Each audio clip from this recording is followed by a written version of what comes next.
भारत की माटी बलिदानों से सिंचित है। हजारों वर्षों से हमारे पूर्वजों और महापुरुषों ने सनातन संस्कृति और राष्ट्र के अस्तित्व को बनाए रखा, तो उसके मूल में उनका त्याग और बलिदान ही रहा है। भावी पीढ़ियां सुख पूर्वक पल्लवित और पुष्पित होती रहें, उसके लिए हमारे अनगिनत पूर्वजों ने अपने वर्तमान को आहूत किया। आज की युवा पीढ़ी में ऐसे बहुत से युवा मिल जाएंगे जो पाश्चात्य चिंतन से प्रभावित होकर ईट, ड्रिंक एंड एंजॉय को ही जीवन मान बैठते हैं।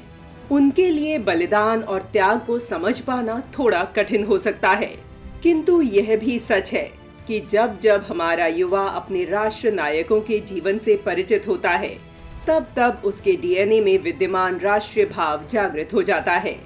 इसलिए प्रत्येक राष्ट्र के लिए यह आवश्यक है कि वह अपनी पीढ़ी को राष्ट्र नायकों से अवश्य परिचित करवाए। इस दृष्टि से आज की तारीख बहुत महत्वपूर्ण है। ब्रिटिश पराधीनता काल में 23 मार्च 1931 में मां भारती के 3 सपूतों ने अपनी मातृभूमि के लिए बलिदान दिया था। यह 3 युवा थे, भगत सिंह, सुखदेव और राजगुरु। इस वीडियो में हम जानेंगे क्रांतिवीर भगत सिंह के परिवार के बारे में। किसी भी व्यक्ति के जीवन पर उसके पारिवारिक संस्कारों का बड़ा प्रभाव पड़ता है।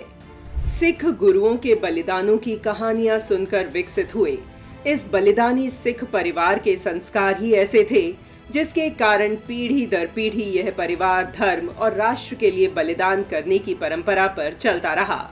महर्षि दयानंद सरस्वती के राष्ट्रीय आंदोलन आर्य समाज में आस्था रखने वाला यह कुटुंब एक धर्मनिष्ठ संयुक्त परिवार था। उनके पिता किशन सिंह और चाचा अजीत सिंह सहित परिवार के सभी सदस्य देश की आजादी के लिए क्रांतिकारी गतिविधियों में सक्रिय थे।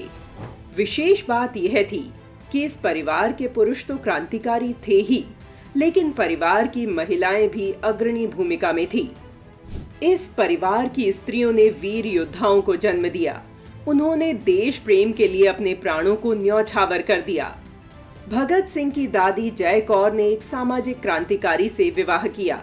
उन्होंने कई क्रांतिकारियों को अपने घर में शरण दी और घायलों तथा विकलांगों की निस्वार्थ भाव से सेवा की। इस परिवार की महिलाओं ने भी स्वतंत्रता संग्राम के दौरान काफी कष्ट सहे। भगत सिंह की चाची हरनाम कौर को इस बात का जरा भी मान नहीं था कि उनके पति अजीत सिंह जीवित भी हैं या नहीं, क्योंकि वे देश की आजादी के लिए वर्षों तक घर से बाहर रहे और वर्षों जेल में भी रहे। दूसरी चाची हुकुम कौर 20 साल की आयु में ही विधवा हो गई थीं। भगत सिंह की छोटी बहन अमर कौर ने स्वतंत्रता संग्राम के राजनीतिक और सामाजिक दोनों ही गतिविधियों में सक्रिय भाग लिया। माता विद्यावती कौर ने भी परिवार के बालकों को राष्ट्र के लिए सर्वस्व समर्पित करने की प्रेरणा दी थी। भारत की स्वाधीनता के लिए अपना बलिदान देने वाली ऐसी माताओं और ऐसे परिवारों को कोटि कोटि नमन है।